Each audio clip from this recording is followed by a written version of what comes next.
Bonjour à tous. Alors, j'espère que vous nous entendez bien. On va laisser peut-être une petite minute pour les derniers arrivants et puis après on commencera.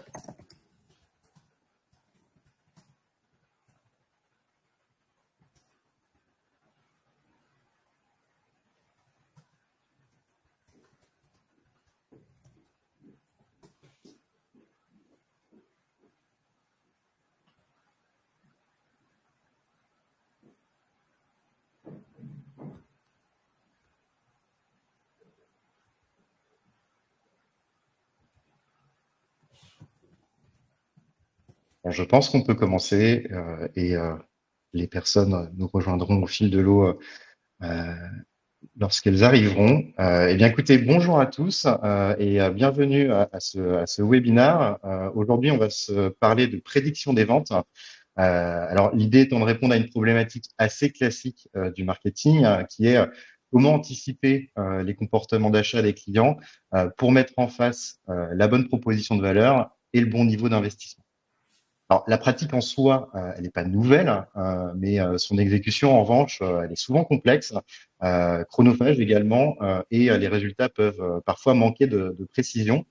Mais la bonne nouvelle, c'est que le développement des technologies big data et également les avancées sur l'utilisation de l'IA à des fins business, elles peuvent permettre d'optimiser et automatiser ce processus de prévision et même aller jusqu'à recommander des scénarios d'optimisation pour maximiser son KPI principal, en l'occurrence ici les ventes. Et donc, pour illustrer tout ça, nous allons voir à travers ce webinaire comment Samsung automatise ses prévisions de vente e-commerce afin d'optimiser ses dépenses marketing. Et donc, pour commencer, ce que je vous propose, c'est que l'on fasse un rapide tour de table des différents intervenants, et en commençant par toi, Dounia. Donc, je te laisse te présenter.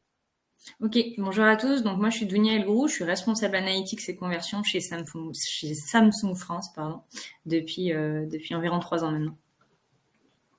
Bonjour à tous, moi je m'appelle Martin Dubuc, je gère l'équipe de satisfaction client chez Vertigo, et Vertigo c'est une plateforme d'intelligence artificielle, on y reviendra, qui optimise la prise de décision avec pour mission de rendre le commerce à la fois plus efficient et plus vertueux. Et rebonjour à tous. Donc, moi, c'est Nicolas Froquerin. Je suis senior manager chez Converteo. Donc, Converteo, c'est quoi? C'est un cabinet de conseil pure player de la data au service du marketing et du business. Et on accompagne nos clients autant sur des sujets stratégiques qu'opérationnels. Et on couvre toute la chaîne de la valeur de la data sur des problématiques comme le média, l'acquisition, la relation client, l'optimisation de la performance e-commerce ou le pricing. Aujourd'hui, on est 420 consultants et on travaille pour plus de 200 grands groupes de tous secteurs confondus, dont Samsung justement, que l'on accompagne depuis de nombreuses années sur l'ensemble des problématiques que je viens d'évoquer. Et donc, pour commencer et rentrer dans le vif de ce sujet, est-ce que, Dounia, tu peux nous expliquer quelle était la problématique de Samsung et la genèse de ce projet de prévision des ventes? Oui, donc notre besoin initial concrètement c'était d'automatiser la prédiction des ventes sur le site e-commerce Samsung avec deux objectifs principaux, donc celui de faire gagner du temps de production aux équipes et également que la précision des prédictions elle soit au moins aussi bonne que celle que l'on réalisait jusqu'à présent à la mano. Voilà, il y avait également un besoin secondaire, c'était d'aider les équipes à prendre les bonnes décisions sur les composantes de la performance e-commerce. Je pense par exemple à l'efficacité de nos offres promotionnelles, la gestion de la disponibilité de nos produits ou encore la bonne allocation de nos investissements médias. Donc voilà, et finalement on a décidé de recentrer un peu le POC sur ce dernier volet et de prioriser finalement l'optimisation des allocations des budgets médias pour deux raisons principales. Donc la première, c'est parce que c'est la composante vraiment majeure de génération de trafic et de conversion sur notre site. Et c'est à partir de cela qu'on réalise nos prévisions. Et la deuxième chose, c'est parce que il y avait aussi un souci de disponibilité de la donnée. Même si on était conscient qu'il y avait un gros travail finalement de retraitement des datas, on savait que à la fin on serait beaucoup plus autonome pour construire un dataset rapidement. Donc voilà. Donc pourquoi avoir choisi Converteo et Vertigo pour ce POC. Alors déjà, j'en ai parlé. Enfin, avant de choisir la solution, j'ai parlé de ce besoin en fait à Nicolas et de nos problématiques. Nicolas nous suit sur le compte depuis pas mal d'années et connaît très bien le contexte Samsung. Donc, il m'a parlé de Vertigo. Il avait également des retours d'expérience sur la solution. Donc, on a décidé de lui faire confiance. On a rencontré du coup Martin qui nous a présenté la solution et on a décidé de lancer ce POC pour nous assurer de la pertinence de la solution dans notre contexte et être sûr que ça réponde à ce double besoin de prédiction et d'aide à la décision. Donc voilà, Converteo finalement nous suit quand même depuis pas mal d'années. Il y a des consultants dans nos équipes, que ce soit chez moi en analytics, conversion, mais également au côté CRM, médias, etc. Donc on savait qu'en interne il y avait quand même aussi des ressources pour nous aider à réussir ce travail qui était pas négligeable. Et en Merci effet, Julien. ce besoin, il se situe directement dans la couverture fonctionnelle de Vertigo. En quelques mots, je le disais en introduction, mais nous, on permet d'optimiser, voire d'automatiser un grand nombre de décisions qui sont liées au marketing en l'espèce, mais aussi au stock, aux appros, aux prix, aux promos, aux assortiments. Et techniquement, comment est-ce qu'on fait ça? On vient en fait combiner deux types d'algorithmiques. Une IA prévisionnelle basée sur le machine learning, on y reviendra, qui est capable d'anticiper les flux de demandes futures avec une précision importante, et une IA qui est davantage décisionnelle, qui permet en fait d'intégrer un certain nombre de contraintes business, de contraintes économiques, de contraintes métiers, dans l'objectif de suggérer la bonne prise de décision sur différents segments métiers. Et donc, à la fois de manière générale et également plus spécifiquement dans le cadre du projet Samsung, nous, Converteo, on travaille, on intervient de manière conjointe avec Vertigo en combinant à la fois nos expertises techno et conseils. Donc Vertigo apportant sa technologie et la maîtrise de sa plateforme et Converteo prenant en charge les différents aspects stratégiques et techniques du projet sur la phase de cadrage métier et data, mais également ses expertises de data engineering pour la sélection, la préparation et le nettoyage des jeux de données qui seront nécessaires à l'élaboration des prévisions, et également notre expertise en data analyse pour aider Vertigo et notre client à optimiser les modèles et leurs performances et également mesurer derrière les gains incrémentaux liés au projet. Et du coup, avant de vous présenter ce qui a été mis en place de manière plus précise chez Samsung, est-ce que Martin, tu pourrais nous faire un rapide rappel des principaux concepts qui se cachent derrière ces sujets de prévision? Oui, c'est vrai que c'est des technologies, l'IA et le machine learning en particulier, qui sont aujourd'hui de plus en plus utilisées largement, que ce soit sur des sujets de reconnaissance vocale, de voitures autonomes, de diagnostic de cancer ou d'optimisation d'algorithmes de YouTube, de Facebook ou d'Amazon, pour prendre que quelques exemples. Certains d'entre vous sont certainement familiers avec ces concepts. Je vais juste prendre une minute pour vulgariser un peu le sujet, qui permet aussi d'ailleurs de comprendre les différentes étapes de mise en place de cette solution spécifique pour Samsung. En fait, le machine learning, si on peut en donner une définition, ça vise à donner à un ordinateur la capacité d'apprendre sans être programmé de façon explicite. Parce que c'est ce qu'on voit sur ce petit schéma. De base, un ordinateur, en fait, c'est pas très intelligent. Ça fait une seule chose, des calculs. Ça vient convertir des données d'entrée au moyen d'instructions spécifiques pour donner un résultat, une sortie d'un point de vue calculatoire, que ce soit pour des calculs très simples ou pour anticiper la trajectoire d'un satellite dans l'espace, par exemple. Mais est-ce que tous les problèmes peuvent être résolus par des calculs? En fait, on se rend compte assez vite que la réponse est non. Bon, là, ce que vous avez sous les yeux, c'est un exemple un peu rigolo d'analyse d'image, qui, pour un être humain, la distinction entre un muffin et un chihuahua en l'espèce paraît relativement évidente.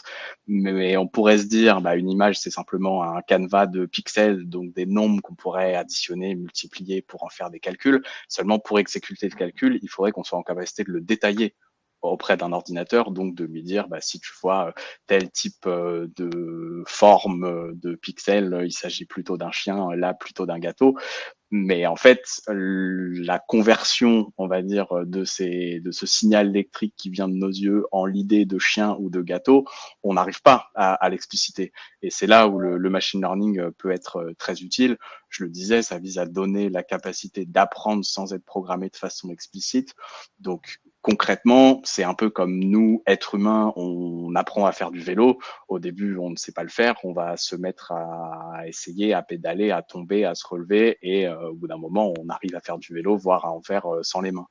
Concrètement, pour un algorithme de machine learning, l'approche est un peu semblable. Au lieu de donner, vous le voyez, des données d'entrée et des instructions de calcul, on vient en fait le nourrir un algorithme d'apprentissage, et notamment dans le cadre d'apprentissage supervisé, avec un certain nombre d'exemples. Donc, on va lui donner le problème qu'on veut gérer, les données en entrée et les exemples en sortie. Ça marche pour des valeurs discrètes avec l'étiquette de Chihuahua ou de Muffin, et ça marche pour des valeurs continues avec des variables de prévision de vente qui sont ou des prévisions de chiffre d'affaires qui sont un peu notre cas en l'espèce.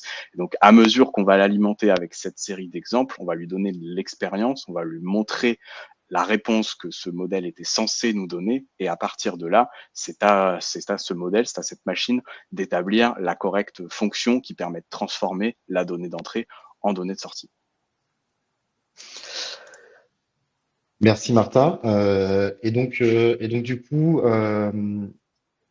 l'idée c'est de vous présenter les différentes phases du projet que l'on a pu mener pour Samsung sur ce sujet de prévision des ventes et d'optimisation des investissements médias. Donc ce projet il s'est déroulé en 4 grandes phases qui sont des phases assez classiques sur ce type de projet. La première c'est une phase de cadrage évidemment. Ensuite, et c'est un élément important, l'objectif est de pouvoir préparer tout un tas de jeux de données qui serviront derrière à la prévision. Une fois que ces données sont préparées, la troisième phase du projet, c'est d'arriver à établir un modèle de prévision que l'on viendra affiner et itérer pour s'assurer que du coup les prévisions fournies sont les plus accurate possibles. Et une fois qu'on a validé tout ça, la dernière étape du projet, elle consiste à identifier et mettre en place des optimisations pour améliorer ce KPI. Et en l'occurrence, comme je le disais précédemment, on s'est concentré dans le cadre de ce projet sur des optimisations du facteur qui est celui des investissements médias. Et donc, si on revient dans le détail des différentes phases, et en commençant par la phase de cadrage projet, ce qu'il faut retenir là-dessus, sur ça, c'est que il y a vraiment 4 grands critères qui sont extrêmement importants de définir et de valider en amont du projet pour que ce soit une réussite. La première, elle peut paraître toute bête, mais c'est de bien définir le périmètre du projet de prévision avec une question en fait qu'est-ce que l'on veut prédire en l'occurrence ici c'était les ventes, mais est-ce qu'on veut prédire ces ventes à une maille catégorie produit, au global, à une maille produit, est-ce que sous quelle temporalité on a besoin de ces prévisions, en l'occurrence pour Samsung c'était à une maille semaine et projeté sur plusieurs mois. Et enfin, quels sont les leviers d'action que l'on cherche à optimiser? Parce que c'est hyper important de le prendre évidemment en compte. L'objectif étant à la fin d'optimiser sa performance business, et donc il faut s'assurer de savoir sur quel facteur explicatif de la performance business on est capable d'agir. Le second élément important à réaliser dans la phase de cadrage, c'est de bien définir les objectifs que l'on se fixe par rapport à ce projet. Et en réalité, ce sont des objectifs qui sont, on va dire, des objectifs quantitatifs. Donc l'idée, c'est de pouvoir valider l'ensemble des critères qui permettront de justement valider que le projet est une réussite et qu'il a généré de la valeur. Donc Dunia l'expliquait en introduction, en l'occurrence pour Samsung, les critères, ils étaient au nombre de 3. Le premier, c'était celui de faire gagner du temps aux équipes en automatisant ce processus de prévision des ventes. Le second, c'était celui d'avoir un modèle qui prédise au moins aussi bien, voire mieux que ce qui était fait précédemment. Et le troisième critère, c'était de pouvoir vraiment avoir des recommandations d'optimisation pour améliorer son business, et en l'occurrence avec un focus sur les investissements médias. Et une fois qu'on a fait ces deux phases, l'objectif, c'est de prioriser les différents cas d'usage en évaluant à la fois les gains qu'ils peuvent générer et également la complexité de mettre en place avec en réalité, et on le verra juste après, le principal critère qui est celui de la capacité de l'entreprise à récupérer les données qui sont nécessaires à la prévision. Et enfin, dernier élément, et non des moindres, c'est celui de définir une gouvernance claire dès le début du projet, définir qui sera l'honneur de ce sujet. On est sur des sujets qui sont à la frontière entre le business et la data ou la technique. Et donc, du coup, le sujet organisationnel est important à bien valider parce que ça fait intervenir un grand nombre d'équipes sur ce type de sujet. Également identifier et onboarder les utilisateurs finaux, donc ceux qui consommeront les prévisions et qui seront également à la manette des optimisations à réaliser. L'objectif étant qu'ils comprennent bien le projet, qu'ils puissent aussi au fil de l'eau amener leurs différents feedbacks, et on le verra, c'est hyper important dans ce type de projet. Et enfin, bien évidemment, mettre en place de nouveaux process internes si nécessaire. Pourquoi? Parce que l'idée, c'est de pouvoir vraiment capitaliser sur les gains en termes de temps que l'on fait par l'automatisation et que ça puisse être supporté derrière par une organisation et des process qui soient eux aussi efficaces. Et donc j'évoquais précédemment un des sujets hyper clés dans ce type de projet, c'est la capacité de récupérer les bonnes données et de mettre en place un dataset d'entraînement qui puisse permettre la prévision. Martin, ce que je te propose, c'est que tu puisses un petit peu nous expliquer en quoi consiste cette phase-là et quels sont les tenants et les aboutissants. En effet, il s'agit là d'un prérequis important pour construire un modèle qui va fonctionner derrière, étant donné que le machine learning, on le disait, repose sur finalement la recherche de corrélation au sein d'un jeu de données avec lequel il va être entraîné. Ce qu'il faut faire dans un premier temps, c'est disposer d'un jeu de données qui soit explicite, qui soit suffisamment profond, qui soit suffisamment varié, qui soit en fait représentatif du problème métier qu'on cherche à prédire et de l'environnement dans le contexte dans lequel il évolue.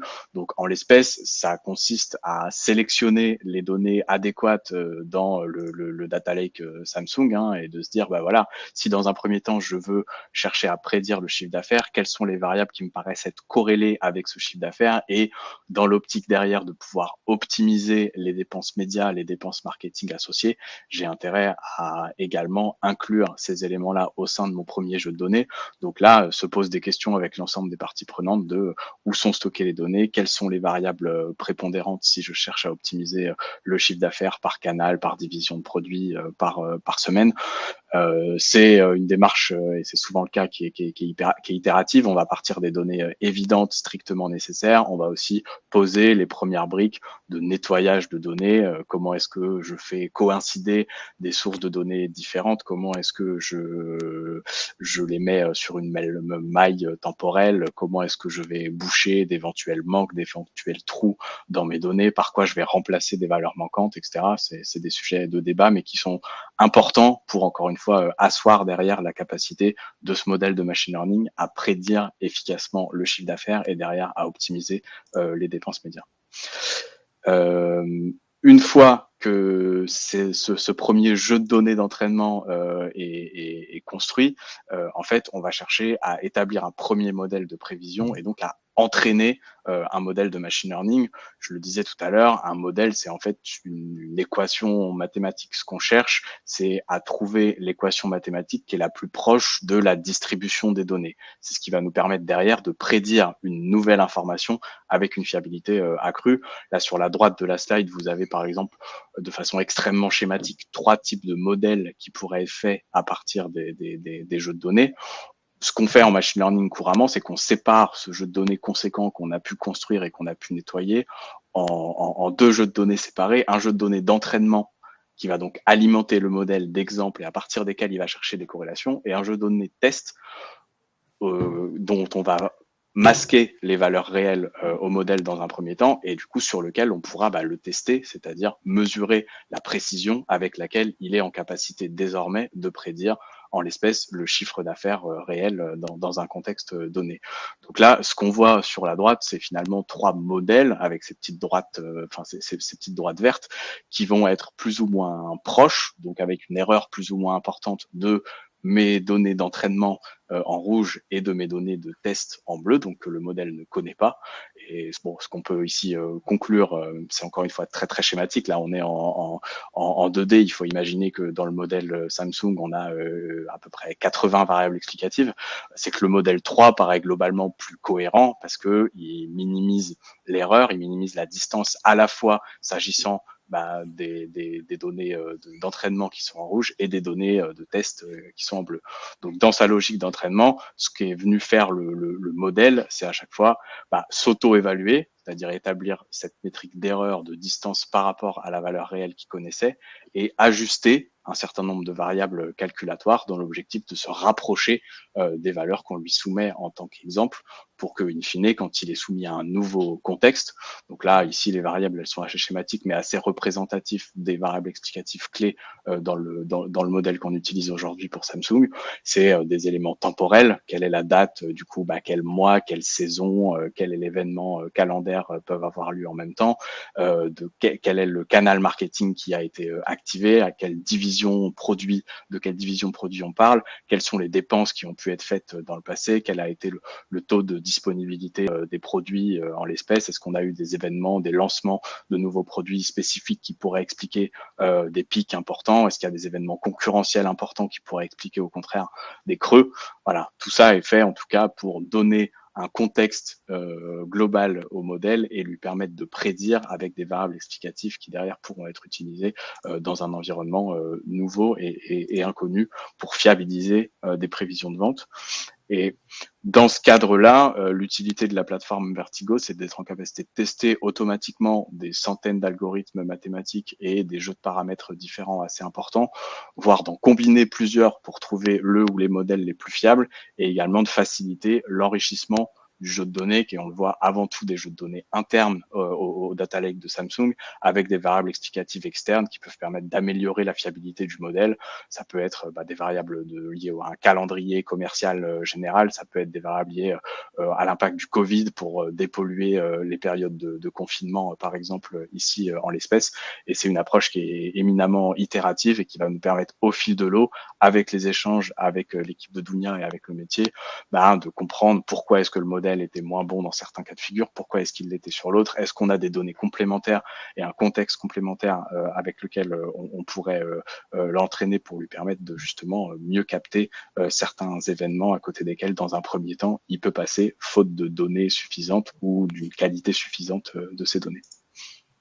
Avant qu'on passe au résultat, je voulais juste ajouter, par rapport à ce que tu dis, Martin, qu'il y a eu un vrai travail interne finalement pour réaliser ce POC avec du coup Converteo, comme je disais, en support, pour récupérer, nettoyer, réconcilier les données. Ça n'a pas du tout été simple, et je veux juste préciser en fait que cette partie, elle est absolument pas à négliger, au contraire, parce qu'en fait, même si on se parle d'IA, il y a vraiment pas de magie. Le projet, il est dépendant de la qualité de la donnée en entrée, et c'est primordial du coup de faire ce gros travail finalement de fond avant d'entamer quoi que ce soit.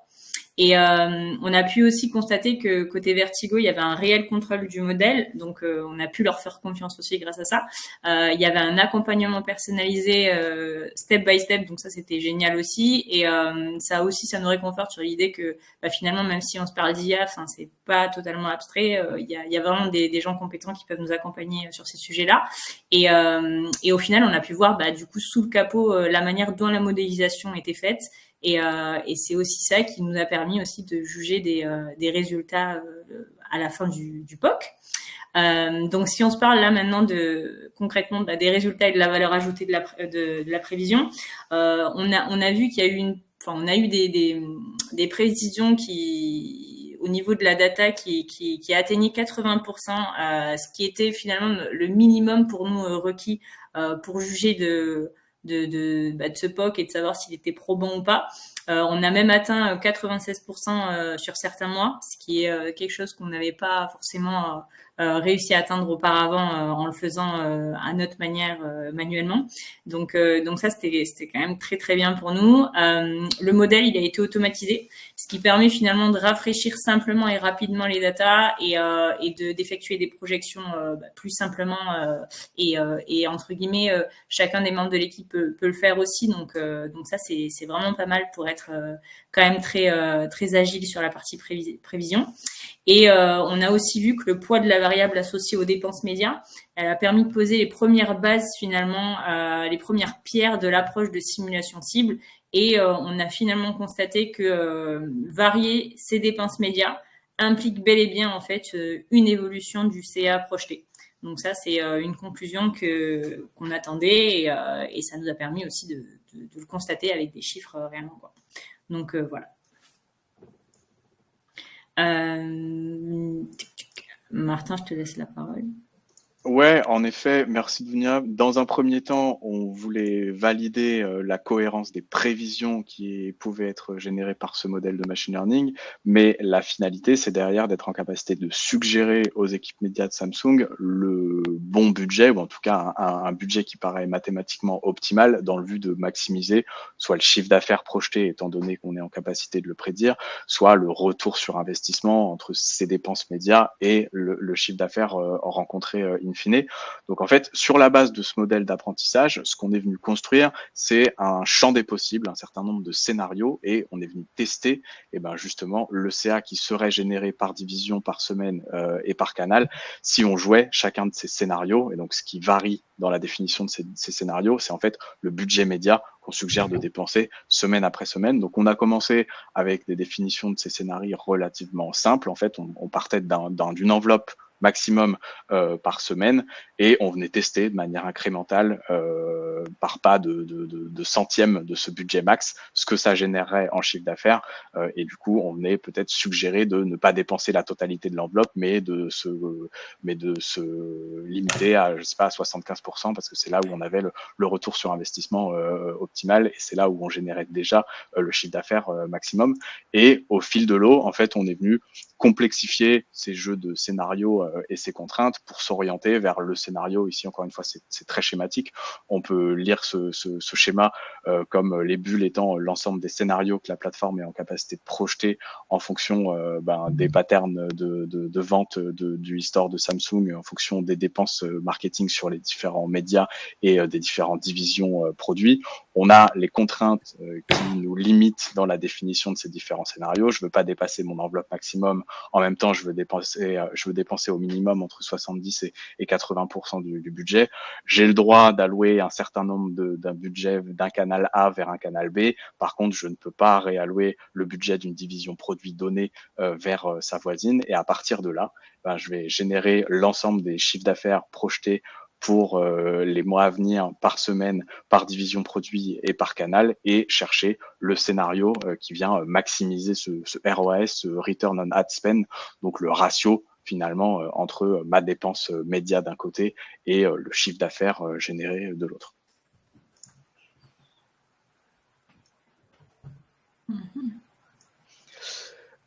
Et donc, je disais, au fil de l'eau, on est venu enrichir avec des dialogues avec les équipes Samsung l'ensemble de ces contraintes, l'ensemble de la définition de ces scénarios, pour inclure aussi des éléments qui sont liés à la façon dont vous travaillez, Dunia, avec vos agences médias, par exemple, en termes de temporalité notamment. Oui, donc en fait, pour que l'IA puisse nous fournir des recommandations réellement actionnables, il était nécessaire pour nous de comprendre quelles étaient les contraintes liées aux équipes médias, quelles étaient les contraintes métiers quelque part. Donc on a dû fixer des budgets minimum et maximum en fonction des leviers d'acquisition, comprendre sous quelle temporalité les recommandations d'optimisation elles devaient être transmises pour que l'équipe Vertigo puisse être en capacité d'opérer ces changements. Et lorsque je parle de contraintes métiers, je pense notamment au budget par objectif marketing et commercial, à la ventilation en fonction de l'historique des performances des campagnes passées, les accords cadres aussi avec les partenaires médias que l'on a, la réactivité des agences pour assurer les shifts en cours de campagne. Bref, il y a tout un tas de raisons. et de contraintes finalement qu'il était nécessaire finalement pour nous de lister pour être sûr que ça fonctionne proprement et qu'on n'ait pas de soucis en plein milieu de ce travail. Donc voilà, il y a eu un gros travail de cadrage et de coordination et heureusement qu'on a eu le support de chacune des équipes pour réaliser tout ce travail de fond. Et très concrètement, aujourd'hui, pour vous montrer comment ça marche, je vais partager mon écran et plutôt l'instance sur la plateforme Vertigo qu'on a mis en place avec Converteo pour Dunia et son équipe chez Samsung. En fait, même si aujourd'hui l'ensemble des variables explicatives et l'ensemble des contraintes intégrées apparaissent relativement complexes, nous, ce qu'on construit derrière, c'est des tableaux de bord qui sont extrêmement simples à utiliser s'agissant des équipes métiers. Par exemple, là, ce qu'on y voit, c'est l'ensemble des budgets suggérés, donc je le disais, par division produit et par canal marketing, par notre application pour les semaines à venir. Là, on est sur la fin du mois de novembre et les premières semaines de décembre, si c'est des éléments qui ont été anonymisés. Mais voilà ce à quoi la plateforme aboutit, c'est en fait, on le voit mieux dans ce petit tableau, une suggestion de ce qui apparaît mathématiquement comme étant optimal une fois qu'on a respecté l'ensemble des contraintes métiers qu'évoquait Dunia. Par exemple, s'agissant de pub Facebook pour la division produit numéro 2 et pour la semaine du 31 décembre, le modèle suggère de dépenser 1 300 € pour un revenu estimé qui est un peu moins de 49 000 € ici, par exemple. Donc en fait, c'est vraiment ça qui chaque mois, étant donné que désormais on est connecté au data lake de Samsung, de façon en fait automatisée, on a un scheduler qui permet de lancer l'actualisation de ces simulations chaque début de mois, le premier lundi, je crois, à 10h pour venir, en fonction des derniers éléments de chiffre d'affaires générés par le eShop de Samsung, des dépenses marketing effectuées au sein des dernières semaines, le modèle de machine learning sous-jacent est réentraîné, les contraintes sont actualisées, l'ensemble de ces éléments sont projetés pour donner en fait des billes aux équipes médias pour faciliter la prise de décision pour les dépenses à venir par semaine, par canal et par division produit, de manière, je le disais, simple et assez intuitive derrière. Ça marche parce qu'on est complètement intégré aujourd'hui au système de Samsung, et pour les interlocuteurs un peu plus métiers ou pour vérifier au fil de l'eau et éviter l'effet boîte noire que Dunia pouvait évoquer tout à l'heure,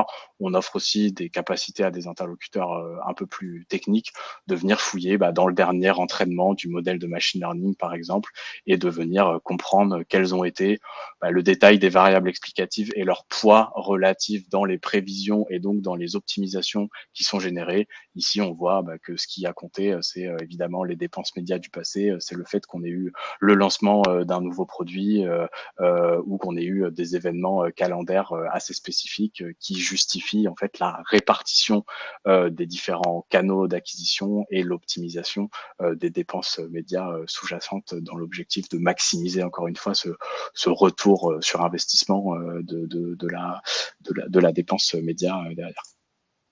Et je reprécise, avant d'enchaîner, Martin, que pour les experts médias qui pourraient être là et qui ont vu certains chiffres, évidemment, il s'agit de données totalement randomisées pour l'exercice de ce webinaire. Et ceux qui ont fait le calcul de tête, non, on n'a pas un ROI de plus de 40 sur Facebook, en l'occurrence, sur ce sujet. Voilà, c'est juste pour l'exercice de ce webinaire et pas de présenter les chiffres de cette. Du coup, on peut se dire quand même que ce premier MVP était probant. On a dû capitaliser et on capitalise encore aujourd'hui sur tous les feedbacks en fait de toutes les équipes pour enrichir encore le modèle et affiner les contraintes prises en compte pour être sûr que ce soit le plus clean possible et que ça fonctionne et que ça serve surtout à toutes les équipes puisque finalement on peut élargir ce travail à plusieurs sujets qu'on évoquera après.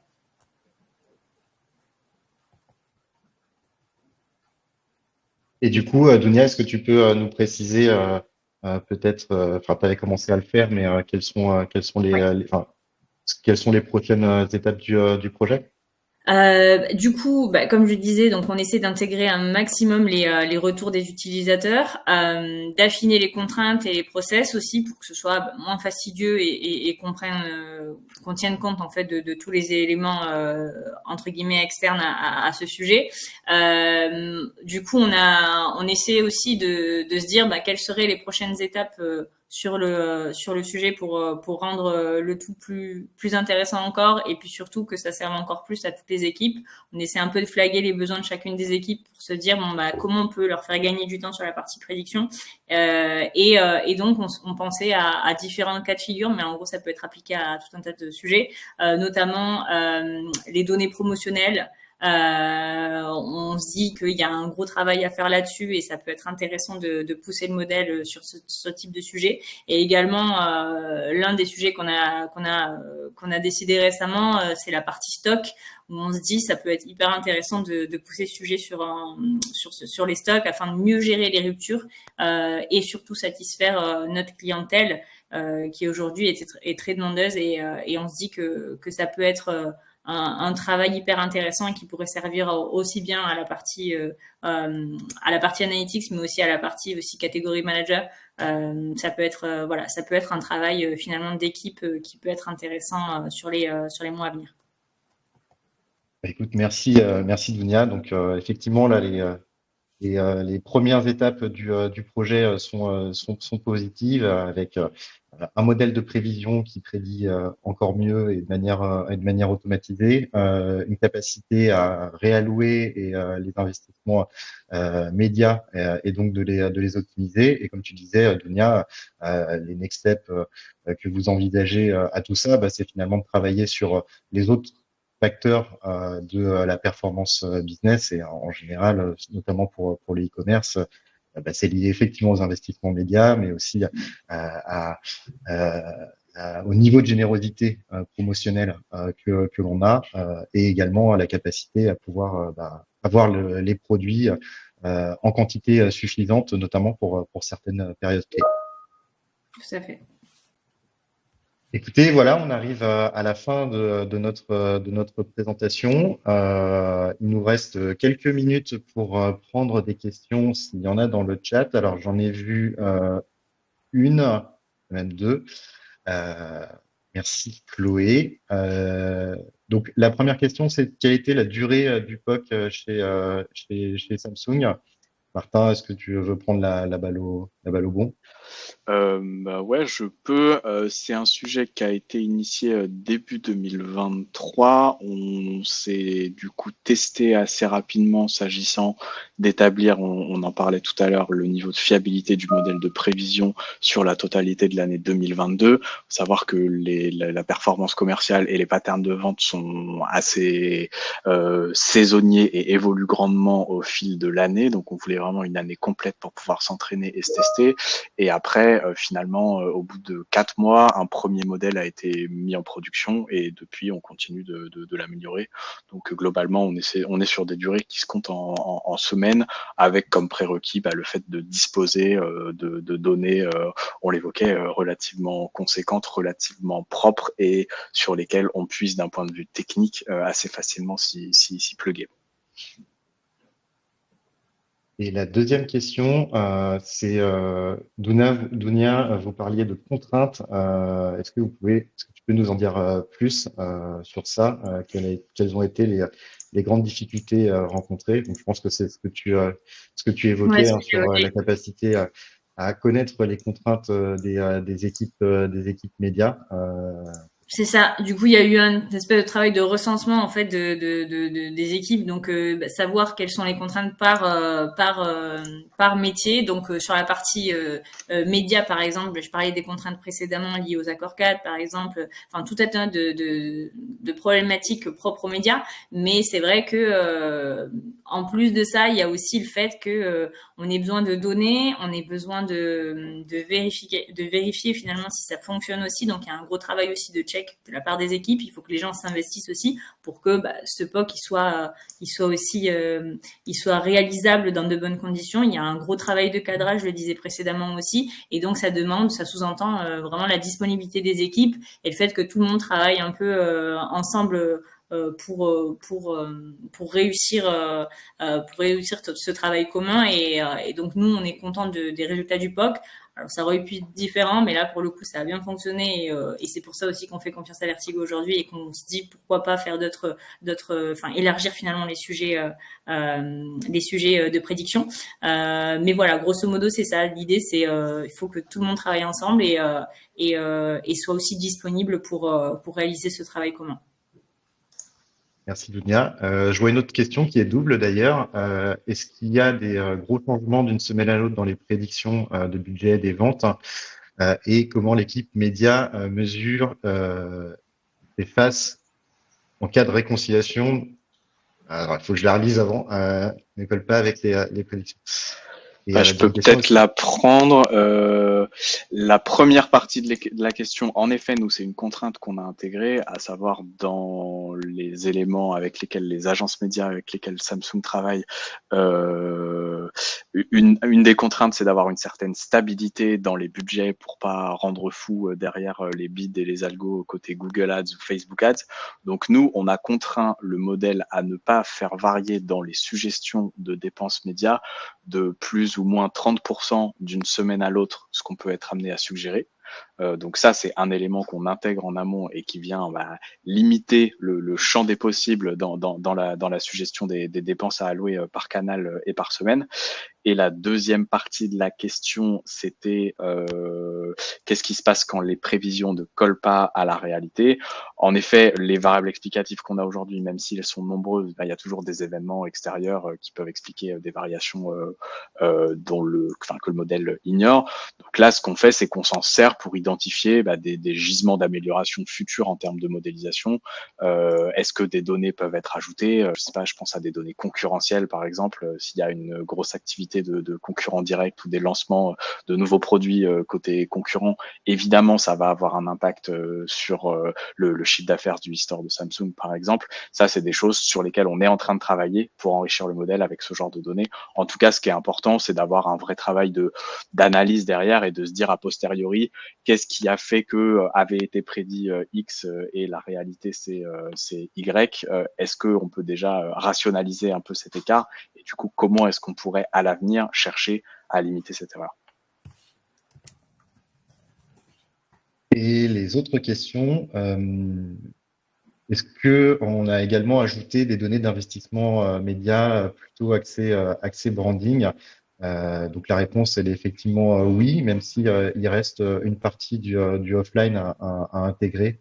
Et comme on le disait, on l'a fait un peu aussi step by step en fonction de la complexité d'avoir les informations et aussi de pouvoir être en capacité derrière d'en tirer des optimisations. Mais oui, Ouais, en effet, dans les ces canaux qu'on montrait là investissements, dans l'exemple, c'était vraiment des canaux TikTok, ouais, Facebook, Google Ads, mais c'est des données anonymisées, pseudonymisées. Dans les faits, on a aussi des canaux de type display qui correspondent à des campagnes, notamment des campagnes télé ou des campagnes d'affichage côté Samsung. Sur celle-ci, on n'a pas de conversion directe et on peut pas relier, on comprend bien, la campagne avec un achat direct sur le e-shop, mais on voit que ça permet une certaine awareness et des certaines dynamiques dans les ventes futures. Donc oui, c'est des éléments qui sont intégrés au modèle aujourd'hui. Et est-ce que l'on confronte nos résultats avec d'autres sources de données, notamment les forecasts qui sont faits par l'équipe supply? Alors sur la partie supply, c'est une très bonne question parce que du coup, ça fait partie des next steps. Aujourd'hui, on a intégré ces dimensions notamment de stock au modèle, mais on n'a pas encore travaillé sur la partie optimisation purement des stocks, et c'est ce qu'évoquait Dunia. Ça fait partie des deux principaux sujets qui seront les next steps pour Samsung. C'est celle, en plus d'affiner les investissements médias, de pouvoir optimiser leur promotion. Est-ce que j'ai le bon niveau promotionnel? Est-ce que si je fais un moins 100 euros versus un moins 150 euros, bah en fait j'ai toujours le même niveau de performance, et donc du coup c'est de la rentabilité d'un point de vue investissement marketing que je réalise. Et de la même manière pour les stocks, comment s'assurer sur des certaines catégories de produits, notamment d'électroménager par exemple, que je suis pas en rupture de stock, et comment anticiper de manière efficace. Donc aujourd'hui, c'est quelque chose qui est intégré au modèle, mais pour, on va dire, aider à la prévision, mais pas qui n'a pas encore été activé dans une logique d'optimisation. Et la maille de prévision est peut-être pas tout à fait la même pour des prévisions supply. Il faudrait, je pense, assez vite descendre aux produits ou à des familles de produits assez fines. Là, on est vraiment sur des prévisions en chiffre d'affaires et pas en quantité, et relativement macro, dans le sens où on va prédire par division produit. Donc, on vient séparer le blanc, le brun de la division mobile globalement, et on rentre pas, par contre, dans le détail des ventes qui seraient assujetties à telle ou telle référence produit, par exemple. On est un peu plus haut niveau.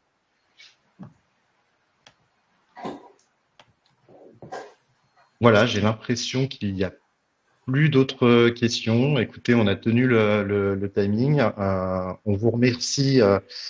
Alors, je vois que Yasmine est en train de taper dans le chat.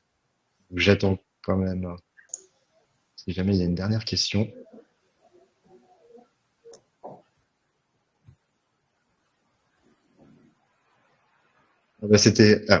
C'était pour nous dire merci. Bon, bah, très bien.